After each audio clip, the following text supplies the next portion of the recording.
촉구될 때에 깨달아지셔서 이번 한 주간에도 말씀대로 순종함으로 약속된 말씀의 은혜와 복을 충만히 받게 되시기를 주님의 이름으로 축복합니다. 한번 기도하시겠습니다. 하나님 아버지 은혜를 감사합니다. 찬양대의 귀한 찬양의 고백을 우리가 마음을 담아 함께 주님께 올려드렸습니다. 주님, 세상 사람들은 이제 나를 찾지 않고 나를 부르지도 않고 나를 사랑하지 않는다 하여도 나는 여전히 주님을 외면하고 사랑치 않았으나 그러나 하나님은 언제나 신실하게 우리를 불러주시고 우리에게 찾아오시며 우리를 사랑해 주십니다. 주님, 오늘 예배 자리에 나온 모든 예배자들께서 예배를 방관하거나 구경하거나 그저 왔다가 돌아가지 않게 하시고 예배를 강력하게 체험하는 성령 충만한 이 시간 되게 하여 주시옵소서. 세상에서 가장 귀하신 그 이름 예수님의 이름으로 기도드리옵나이다. 아멘. 감사합니다. 사랑하는 성도 여러분, 우리나라에는 설과 추석이라는 대표적인 명절이 있습니다. 그리고 이제 2019년이 되어서 이제 기다렸던 설 명절이 오늘부터 시작이 되지요. 오가는 길에 안전은 운행하시고 하나님의 은혜로 모든 들리는 소식이 기쁨의 소식 되시는 믿음의 모든 가정 되기를 주님의 이름으로 축복합니다.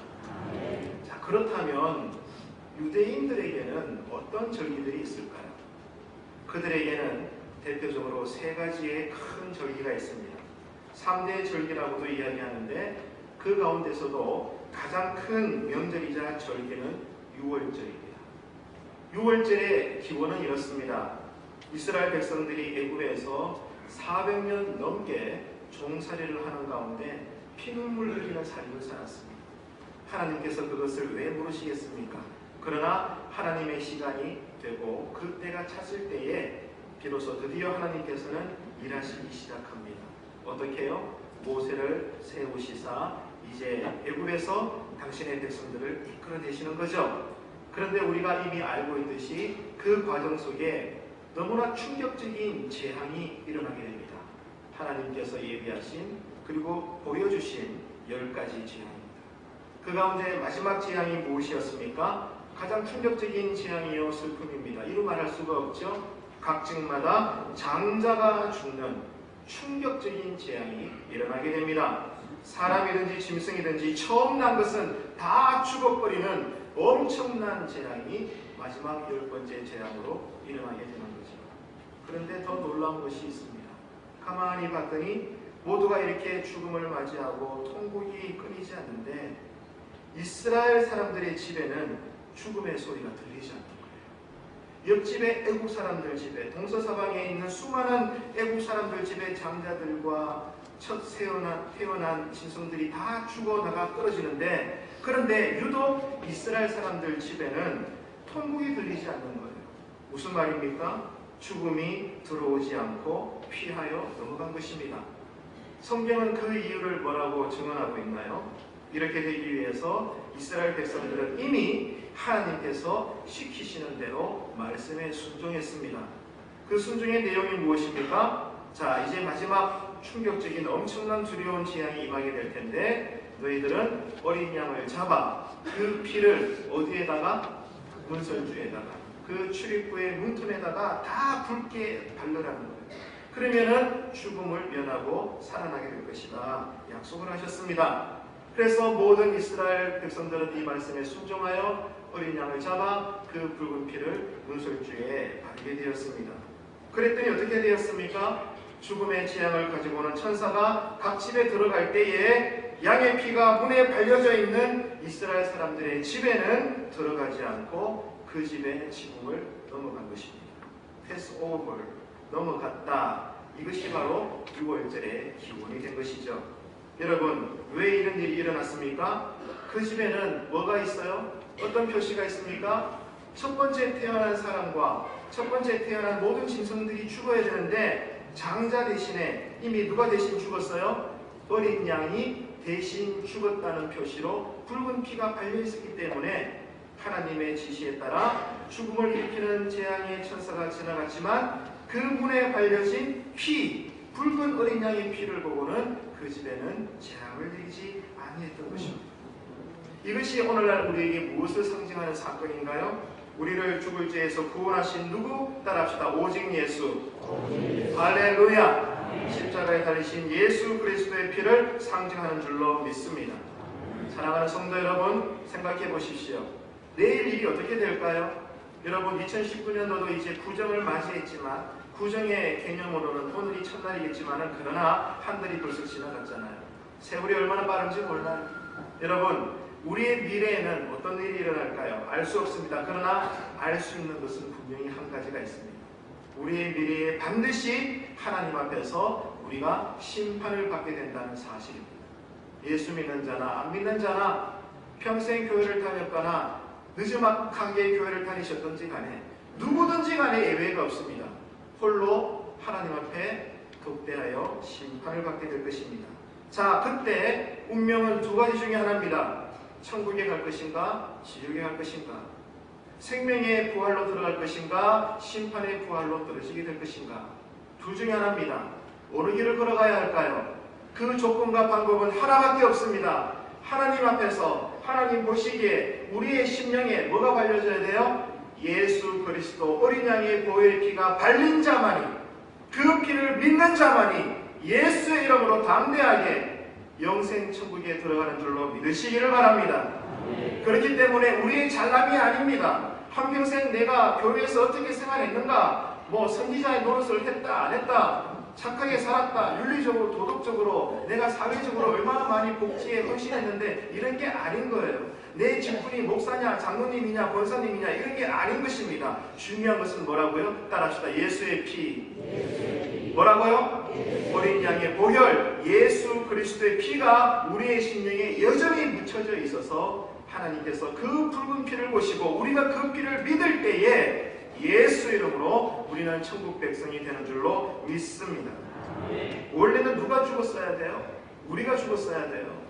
그때나 지금이나 우리가 죽었어야 되는데 예수님의 피 때문에 그 죽음이 넘어갔으니, 6월절 넘어갔으니 세상에 이것보다 더 감사한 일이 어디 있겠습니까?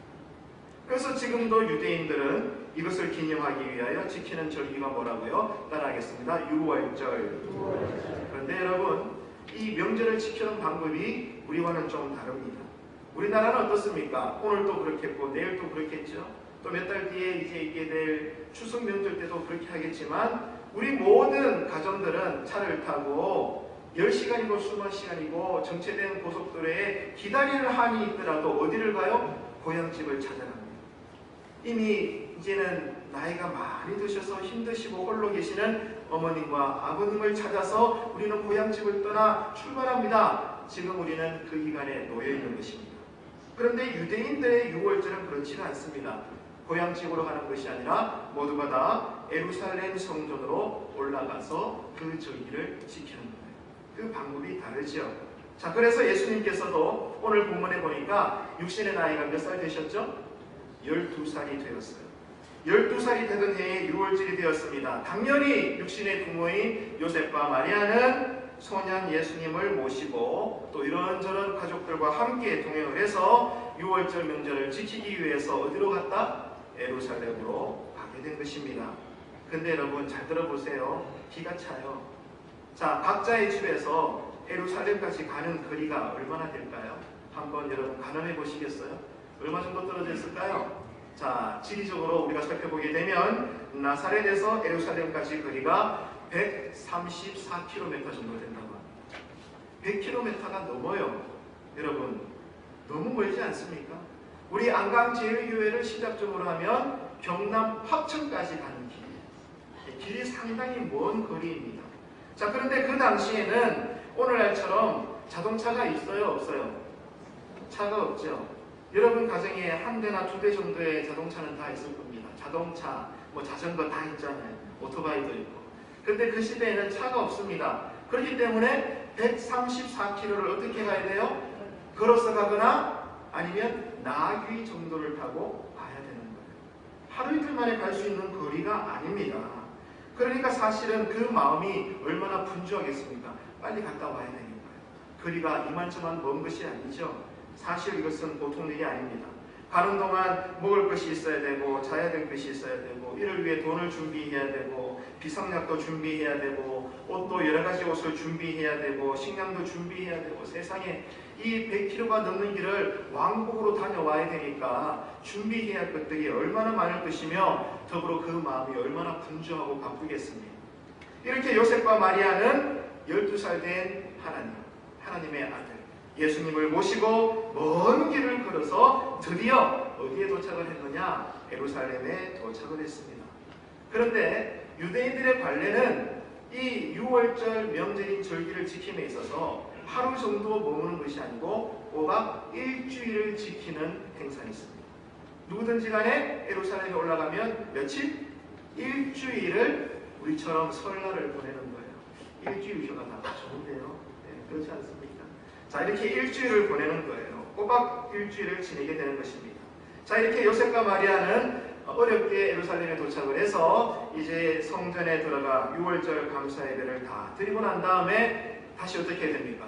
걸어왔던 길을 또 돌아가야 돼요. 몇 킬로? 134km 정도. 예, 역사적인 거리는 그렇다고 합니다. 이렇게 134km를 걸어와서 일주일을 보내고 또다시 100km가 넘는 길을 다시 돌아와 고향 나사렛에 이르러야 했던 것입니다. 이 먼 거리를 여러분 준비하고 오고 가야 하기 때문에 그 마음이 얼마나 바쁘고 분주하고 서둘러야 했겠습니까? 6월절 여행으로 오랫동안 집을 비워 놓아야 하기 때문에 빨리 돌아가서 양과 염소에게 그동안 주지 못했던 먹이도 줘야 되고 다시 일상생활로 돌아가야 되니까 밀렸던 빨래, 하지 못했던 생업들, 이 모든 일들을 다시 시작해야 되니까 얼마나 그 마음이 바쁘고 급하겠습니까? 이렇게 모든 상황들이 처음부터 급하게 서둘러야 했던 긴 여행이 되다 보니까 돌아오는 길에 어떤 사건이 터졌느냐? 그만 마리아와 요셉은 소년 예수가 곁에 안 보여도 그것을 크게 걱정하지 않는 일이 발생하고 말았습니다. 근데 이게 흔히 있는 일이에요. 왜냐하면 유대인들의 여행, 다시 말해서 6월절을 지키기 위하여 나사렛에서 예루살렘까지 가서 다음에 다시 돌아올 때는 여러분 그냥 다니는 것이 아니라 가족들과 수십 명의 친척들이 함께 대이동을 합니다. 출발을 할 때도 대이동으로 함께 출발하고 함께 예배드리고 다시 돌아올 때도 대규모의 친척들이 함께 이동을 하기 때문에 마리아와 요셉이 주변에 예수님이 보이지 않더라도 염려하지 않았던 이유는 아유 저쯤에 조카들과 함께 걸어오겠지. 우리 눈에 안 보이지만 저 언덕 너머에 친척들과 함께 오겠거니 그렇게 생각을 한 거예요. 그래서 하루 길이 지났음에도 불구하고 염려하지 않았던 것입니다. 그 당시에 유대인들은 예루살렘에서 6월절을 이제 지키고 난 다음에 이제 하루길을 걸어왔다고 본문에 기록되어 있죠. 그런데 이 하루길에는 그 시대 사람들은 제한을 두고 걸어왔어요. 짧게는 4km, 길게는 8km 정도만 이동을 하고 하룻밤을 자는 거예요. 그 자리에서. 그 다음에 또 4km나 8km 정도를 걷습니다. 이유가 뭘까요? 그냥 내리 가는 김에 10km, 20km 가면 될 텐데 참 지혜가 있어요. 왜냐하면 출발을 했는데 뭔가를 잊어버리고 챙기지 못한 물건이 있을 수도 있잖아요. 그죠? 그래서 하루길쯤 4km쯤 갔는데 아이고야 이거 놔두고 왔다. 어쩌나? 어떻게 해야 돼요? 돌아가자. 이렇게 되는 거지. 그래서 다시 예루살렘 성전으로 가서 가지고 오지 못했던 물품을 다시 챙겨서 다시 새 출발하는 그러한 여행의 과정을 늘 가졌던 것입니다. 자, 이렇게 요셉과 마리아도 하루길을 걸어간 이후에 예수님을 찾아보니까 예수님이 있다 없다? 말씀해 보세요. 예수님이 있어요 없어요? 예수님이 없는 거예요. 무슨 말입니까? 예수님을 잃어버린 겁니다. 요셉과 마리아가 예수님을 잃어버린 거예요. 그것도 하루가 지나고 난 다음에. 자식을 잃어버렸을 때에 부모로서 그 마음이 어떨까요? 여러분 소실적에 자식들 잠시 잃어보신 적 계신가요? 예, 그때 그 마음을 떠올려 보십시오. 애가 탑니다. 두렵습니다. 끔찍합니다. 상상하기도 싫습니다. 그래서 급하게 다시 마리아와 요셉은 어디로 갔어요? 예루살렘 성전으로 되돌아가게 됩니다. 그런데 기가 차지요. 그게 12살 된 하나님의 아들이 뭐하고 계셨어요? 아들 예수님이 뭐하고 계셨어요? 성전에서 보통 사람들이 아니라 내노라 하는 학자들과 그 시대의 종교인들과 여러분 토론을 하고 있었어요. 그래서 그 지혜와 그 답변에 주변 사람들이 감탄을 했지 않습니까? 성도 여러분, 바로 이것입니다. 오늘 성경 본문에 나타나고 있는 이런 정황들을 보면 깨닫게 됩니다. 아, 그때나 지금이나 우리가 살아가는 삶의 모습이 비슷하구나. 이거를 깨닫게 되는 거예요. 지금 우리의 삶을 보십시오. 먹고 살기 위해서 너무 바쁘다는 이유로 삶의 소중한 것들을 놓치면서 사는 모습들이 얼마나 많습니까? 사실은 우리의 소중한 것들을 지키기 위해서 직장에 새벽부터 나가 일하고 소중한 것을 붙잡기 위해서 열심히 공부하고 돈 벌고 사람들과의 인맥을 쌓고 이력서에 한 줄이라도 더 기록하려고 그렇게 바쁘게 살아가는데 나중에 가서는 정작 그 소중했던 것들을 잃어버리는, 주객이 바뀌어버리는 이런 기가 막힌 어리석은 삶을 지금 우리는 살고 있지 않나. 오늘 예수님을 잃어버렸던 마리아와 요셉의 모습을 보면서 우리의 모습을 되돌아보게 되는 것입니다. 특별히 오늘 본문에서 명절에 소년 예수님을 잃어버린 이 육신의 부모의 모습을 보면서 우리 역시도 사는 것이 바쁘다는 이유로 생활 속에서 우리 인생 가운데 가장 소중한 무엇? 따라합시다. 가정. 따라합시다. 내 가정. 내 가정을 잃어버리고 살 때가 얼마나 많냐 이거예요. 그렇지 않습니까? 원래 시작은 내 엄마 아빠를 위해서, 내 가정을 위해서, 내 가족을 위해서 그렇게 열심히 직장 생활하고 열심히 공부하고 고시원 준비도 하고 이렇게 열심히 달려왔는데 나중에 보니까 그것은 온데간데 없고 소중한 것은 다 잃어버리고 엉뚱한 것 그냥 허무한 안개만 붙잡고 살아가는 듯한 우리의 안타까운 이 현대의 삶을 오늘 마리아와 요셉의 모습을 보면서 우리는 발견할 수가 있습니다. 한 남자가 있었습니다. 이 남자에게는 아들이 있었지요. 보통 아버지들이 대부분 그렇게 사시는 것처럼 이 남자도 이 자식의 삶을 위하여 모든 것들을 쏟아부었습니다. 그런데 어느 날 그만 이 무정한 아들이 집을 떠나버렸어요. 한 남자에게 아들이 있었는데 이 아들에게 인생을 다 쏟아부었고 이렇게 잘 키워놨는데 어느 순간 아들이 온다 간다 말도 없이 집을 가출해버린 거예요. 그러니 이 남자와 아내 된 아버지와 어머니의 마음이 어떨까요? 그 입장이 어떨까요? 그냥 미쳐버리는 거예요. 그래서 직장도 내팽개쳐버리고 자식을 찾아서 밤낮을 헤매게 됩니다. 그런데 어느 날 엄마인 아내에게 불현듯 이 생각이 드는 거예요. 혹시 내 아들이 편지라도 적어놓고 나간 것은 아닐까? 이 생각을 하게 된 거죠. 그래서 가리늦게 아들 방에 들어가서 모든 물건을 뒤집어 엎어봅니다. 편지가 있나 없나. 근데 뭔가를 하나 발견했어요. 그게 뭔가 하면 이 아들이 평상시에 친할아버지, 이 남자의 아버지, 아들에게는 할아버지죠. 아내에게는 시아버지가 되고 할아버지와 평상시에 편지를 주고받았던 이 편지지를 보게 된 거예요. 어머니가. 그래서 이 편지지를 읽어보면서 직장에 있는 또 여기저기 헤매어 다니는 남편에게 전화를 했습니다. 이 편지지를 발견했다는 거죠. 이 아내의 전화를 받고 이 남자는 직감하게 된 겁니다. 아, 내 아들이 할아버지를 찾아 떠났구나. 가출한 것이 아니라 할아버지 만나려고 간 것 같다. 깨닫게 된 거예요. 그래서 멀리 떨어져 있는 그동안 바쁜 생활 속에서 잊어버렸던 자신의 아버지를 찾아 아버지의 집으로 달려가게 됩니다. 상당히 먼 거리였지만 남자는 한 걸음에 달려가서 아들보다 먼저 도착해 아버지를 만나게 되죠. 아들을 찾으려고 그동안 잊어버렸던 아버지 집에 갔는데 집 앞에 누가 서 계셨습니까? 그동안 잊고 있었던, 그동안 찾아뵙지 못했던, 이제는 수염이 하얗고 온 얼굴에 주름이 깊게 파인 자신의 아버지가 힘없이 서 계셨던 것입니다. 아니나 다를까 조금 있다가 아들이 도착한 거예요. 할아버지 저 왔어요. 알고 봤더니 아버지도 이미 와 있는 거예요. 아들은 가출한 것이 아니라 평상시 할아버지의 편지를 주고받고 하다가 할아버지가 보고 싶어서 그래서 이 할아버지를 만나려고 말을 타고 집을 나갔던 것입니다. 그제서야 이 아버지인 남자는 깨닫게 되었습니다. 그동안 내가 너무 바쁘다는 이유로 내 아버지를 잊고 살고 있었구나. 아버지를 내가 잊고 있었구나. 그냥 내 자식 키우는 데만 온 신경을 쓸 줄 알았지 정작 나를 낳아주시고 나를 키워주셨던 내 아버지, 이제는 백발이 되고 주름살이 더 깊어진 내 아버지, 그동안 찾지 못했던 내 아버지 어머니를 내가 그동안 찾아뵙지 못하고 잊고 살았었구나.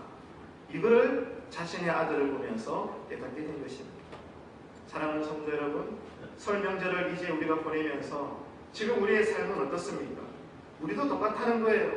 내 가정과 내 자식 하나 잘 키우겠다는 일념으로 내 자식에만 집중할 줄 알았지, 나를 낳아주셨고 평생 나를 길러주신 부모님을 잊고 살아왔던 것은 아닌지, 명절 즈음에 주님의 날 이 아침에 예배드리는 가운데 이 말씀이 우리에게 큰 울림이 되시기를 주님의 이름으로 축복합니다.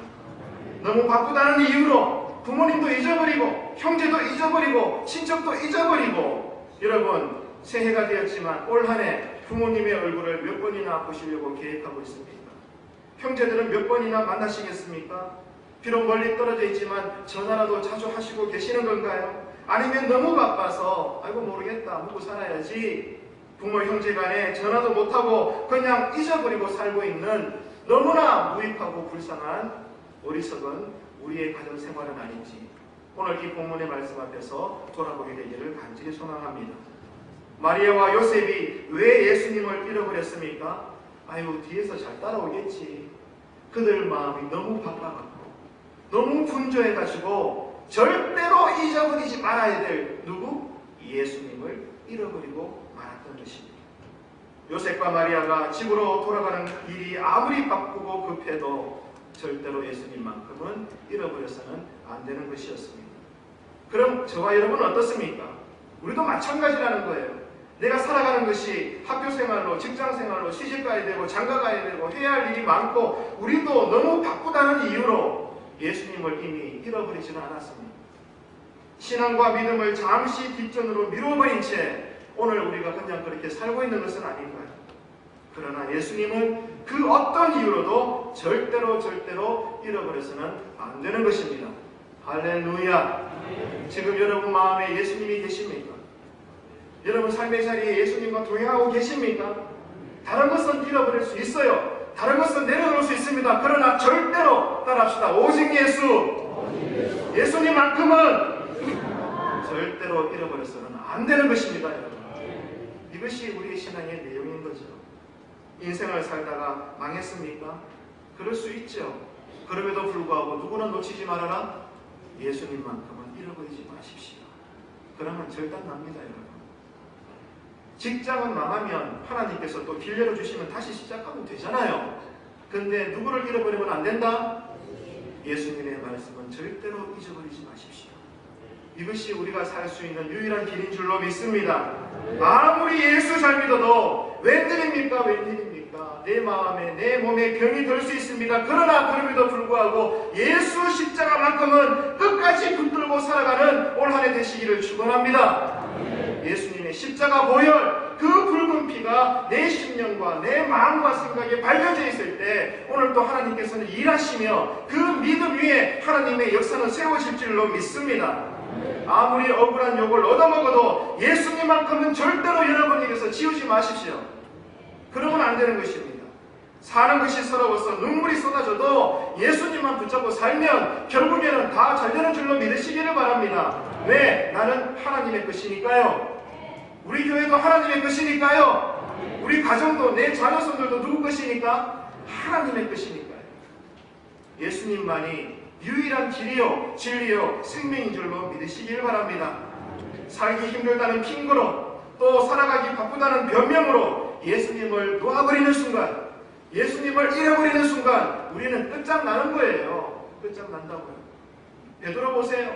그 풍랑이 있는 바닷가에 배를 타고 제자들과 가다가 그래도 좀 더 믿음이 뜨거웠던지 풍랑 사이로 걸어오시는 예수님을 보고 급한 마음에 순수한 마음에 바다 위를 뛰어내렸는데 예수님처럼 몇 걸음 걷다가 예수님을 바라보는 눈을 피해버리고 뭘 바라봤어요? 넘실거리는 파도를 바라보는 순간 어떻게 되었습니까? 그만 바다 밑으로 빠져버리게 된 거예요. 예수님 살려주세요. 이 믿음이 적은 자야. 예수님께서 사랑으로 권면하시지. 지금 여러분의 눈은 어디를 바라보고 있습니까? 이 명절 기간에 여러분 무엇을 대화하며 사시겠습니까? 이번 설 명절 기간에 모든 친인척들과 보고 싶었던 가족들과 손주들 다시 만났을 때에 오직 예수만 자랑하시고 예수님의 은혜만 기억하시고 예수님의 모든 은혜로 그 복으로 잘 살아내시는 귀한 명절 되시기를 주님의 이름으로 축복합니다. 예수님께서 부자와 거지 나사로의 비유로 이 분명한 진리를 우리에게 말씀해 주지 않았습니까? 세상에서 제일 가는 부자로 산다 할지라도 여러분 결국 죽고 난 다음에 지옥 가면 어떻게 될까요? 여러분 복 받기 원하시죠?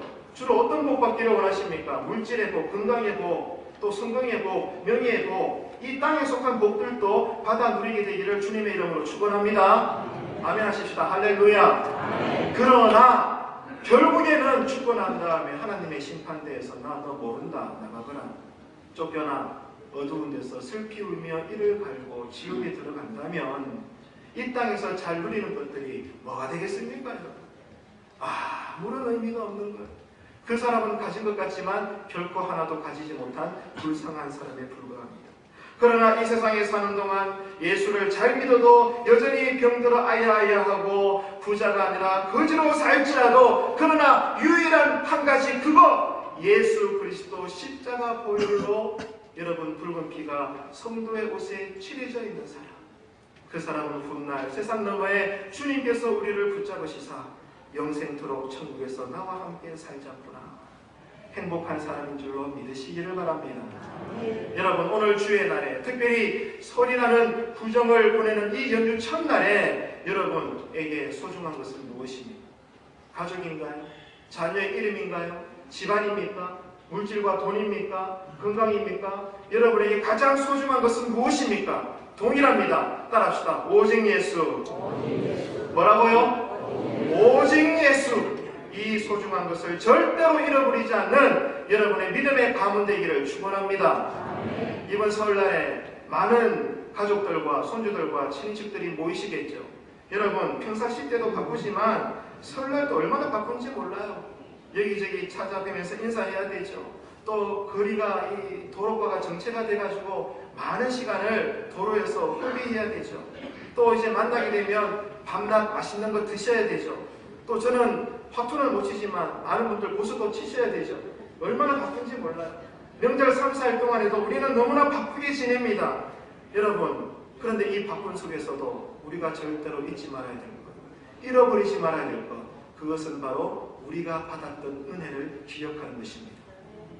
할렐루야. 그래서 간만에 다시 만난 내 아들, 딸, 내 손주들, 엄마, 아버지, 또한 형제들, 친척들 함께 모인 자리에서 봐라 하나님만 붙잡고 사니까 지금까지 하나님이 나에게 이런 은혜 주시더라. 너도 마찬가지야. 우리가 지금 다른 건 다 몰라도 예수님만 붙잡고 살 수 있어. 이번 명절 잘 보내고 또 삶의 자리로 돌아가 다음에 만날 때까지 네 예수 잘 믿으래. 따라합시다. 예수 잘 믿으래. 할렐루야. 그러한 부모님 되어주시기를 축복합니다. 그러한 가정 되시기를 간절히 소망합니다. 목사님들이 다 모인 자리에서 그 대선배 목사님이 하신 설교는 하나밖에 없었어요. 여러분 예수 잘 믿으십시오. 세상에 이 설교를 듣는 사람은 목사님들이에요. 그런데 설교하시는 선배 목사님이 하시는 메시지는 하나밖에 없다고요. 배 목사야 예수 잘 믿으래. 예 목사님 그래야지요. 여러분 무엇을 유산으로 자녀들에게 주시려고 계획하고 있나요? 여러분이 뼈저리게 모았던 요만한 재산입니까? 그것도 귀하지요. 그러나 여러분 자녀손들에게 믿음의 유산을 내려주시기를 축원합니다. 여러분이 만났던 예수, 지금도 여러분과 함께 하시는 예수, 그리고 여러분을 건져내시고 구원하시는 따라합시다. 오직 예수. 이 예수님을 여러분 자녀손들에게 믿음의 유산으로 내려주시는 복된 가정 되시기를 간절히 바랍니다. 가장 소중한 것을 바쁜 마음에 마리아와 요셉은 잠시 잃어버렸습니다. 그리고 성전에 돌아가 아들인 하나님의 아들, 육신의 아들인 하나님의 아들 예수님으로부터 쓴소리를 듣게 되죠. 내가 여기에 있어야 되는 줄 깨닫지 못하나이까. 그죠? 바로 우리를 향하신 하나님의 음성인 줄로 믿습니다. 지금 여러분의 눈과 마음은 어디를 향하고 있습니까? 여러분에게 소중한 것은 무엇입니까? 신앙 고백하셔야 돼요. 네, 주님, 나는 지금도 나에게 가장 소중한 것은 주님 당신이십니다. 나는 예수님만으로 충분합니다. 나는 예수님만으로 만족합니다. 할렐루야. 세상이 절대로 깨달을 수 없는 이 예수님으로 인한 복, 여러분 가정에 충만하시기를 주님의 이름으로 축원합니다. 기도하시겠습니다.